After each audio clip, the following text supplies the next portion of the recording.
My first day was really uncomfortable. I remember walking on campus not knowing what each buildings were. I couldn't find my classrooms to go to class, and I was just lost. I didn't know what they were expecting of me. They did, however, hand out a rubric, and the rubric made me even more nervous. I was alone, so I felt like a stranger to everyone.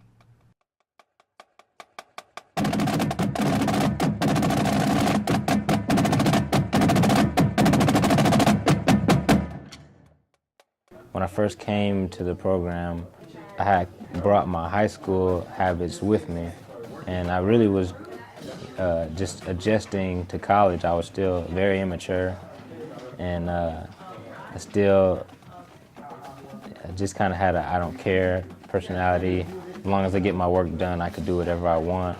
And Ujima, yeah, they motivate you to make good grades and everything, but they also motivate you to be like a better person. And it's actually hard work to get that hoodie. And Miss Lopez, she didn't want me to think that just because I was getting good grades that I could act however I wanted to. To make a good example, she took the hoodie from me. I was living out of my car. I said, well, no, it's something better out there for me. I know there's light at the end of the tunnel. This can't be it. I gotta keep pushing and pushing and pushing. And now I feel like I'm in a better place because of that mentality. I live with my grandparents, and they're really religious. And, I grew up that way. I still identify as Christian, but they were raised in a different time as well. So they weren't open to other sexualities, other genders outside of the normal gender roles. I knew it wasn't safe to come out to them because my aunt had been outed, and my grandma cut off all contact, and I didn't want that. I didn't want to lose the relationship that I had with her because I had more of a relationship with her than I did my mother, and I didn't want to lose that, but at the same time, I didn't want to lose myself. And I was like, I always looked out for other people before myself my entire life. And I was like, if I keep doing that in this way, I'm not going to live past 18. I knew I had to move out of the house.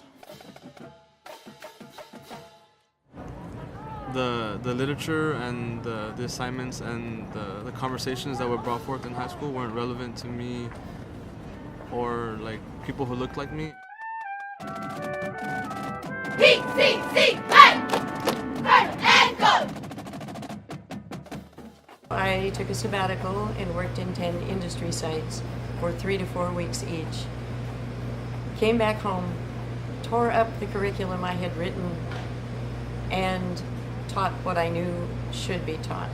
The Amgen program is the most significant experience to me as an intern at Pasadena Bioscience Collaborative because high school students their interest in science is being increased by performing the experiment with scientists over here. When I was in high school in Ghana, we barely had a lab. Lab equipment is very expensive. We couldn't really perform the experience, so most people who had an interest in science branched out into other areas. That is one thing I'd like to do when I visit Ghana next year, is to do a similar program like the Amgen program with high school students in Ghana. What do I have in my hand? We can bet on that. Nothing. Every damn time. If I have one object in my pocket, though, now there's a 50-50 chance when I pull my hand out, nothing or something. A second object, now it's 33, right? It's all of a sudden, I'm decreasing the probability. The more stuff I put in my pocket, the less predictable it is. The same is true of the universe. Well, I used to hate, the type of class that you have to do, like, hands-on learning, and there's, like, pretty much, like, hardly any guideline of what you have to do. But now I'm starting to like these type of class. It really teaches me, like, I have to learn by myself and find things out myself, and You know, let's like earlier he mentioned, you know, you have to know your level of expertise. Like, let's say I don't know much about plants or soil, so I have to really go to the library or go online to search, you know, and learn as much about species as I can, and so that when I go to the field, I can just identify more easily. So that's why it really forces me to be more responsible and just know that, you know, if I don't know this, then I have to go and learn.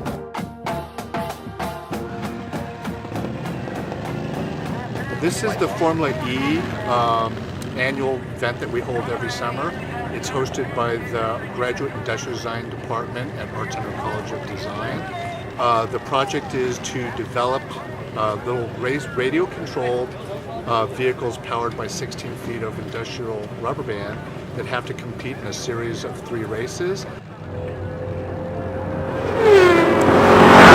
Our car was conceived off of something from mid-century and like mid-century furniture, and it's actually evolved 5 times. This is our 5th prototype, essentially, and it's still developing. But we always wanted a body that had some kind of form to it, and not made out of prefabricated components. Students are lost sometimes. Like, they come to college, but they're like, what am I going to do in college? Like, they don't see any aspirations for themselves. And I mean, I think he's a good example because he's been in our shoes. He's been there where he's like, no, college isn't for me, and then he actually went beyond what he thought he could do himself. And so students can relate to that, connect with him, get advice from him. I send question sets to my students every week that they have to answer for class from very dense reading. Other than that, I prefer the Socratic method of teaching, the dialogue. I think this is the best way for people to take ideas that are oftentimes thousands of years old and appropriate them in terms of their own life. And we're definitely very different in how we teach. You're very nurturing. I'm very in your face. Yeah. What do you mean? Yeah, No, exactly. I've seen him do it.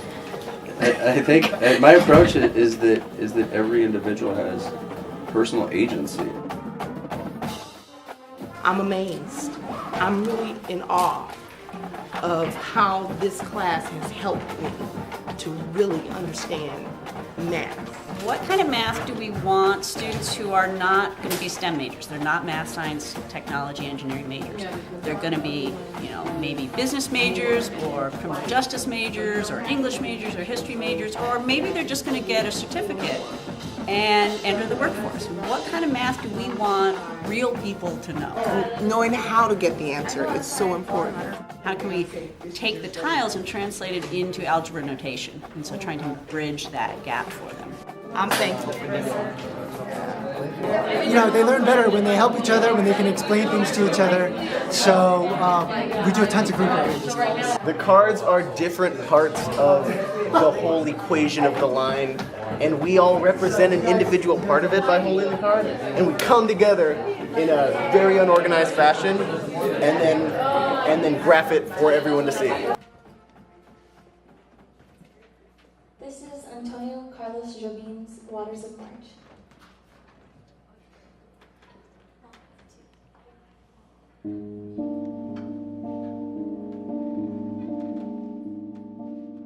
One of the main emphasis of this class and all of our performance groups at the college is that in this day and age, it's so important for our students to learn to communicate a message that's positive, a message that's real and powerful.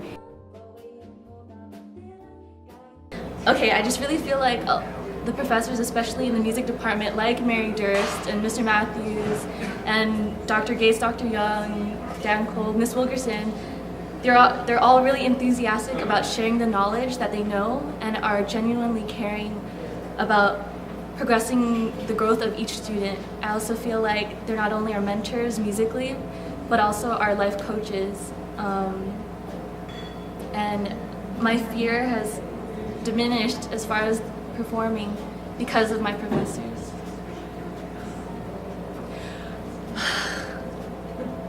Well said.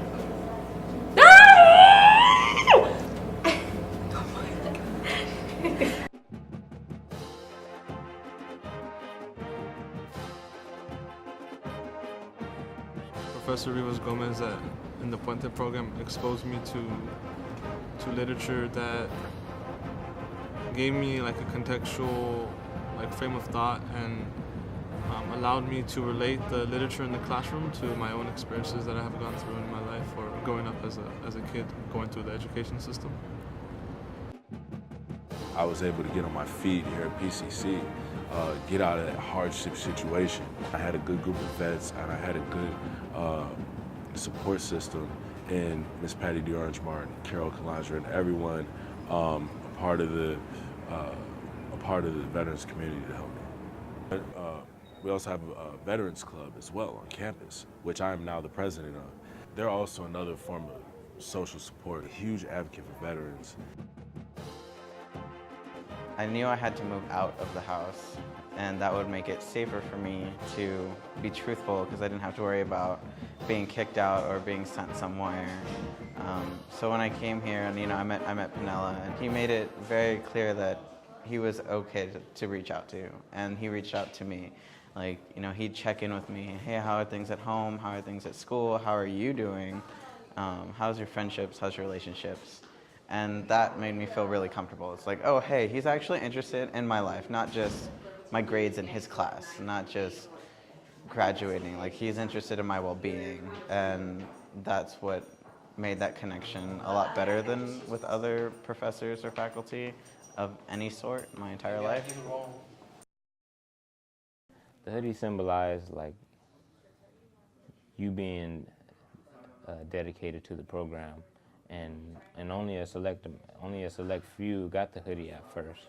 So if you got the hoodie, it meant that you were a dedicated student in Ujima, and it meant that you were doing good in the program.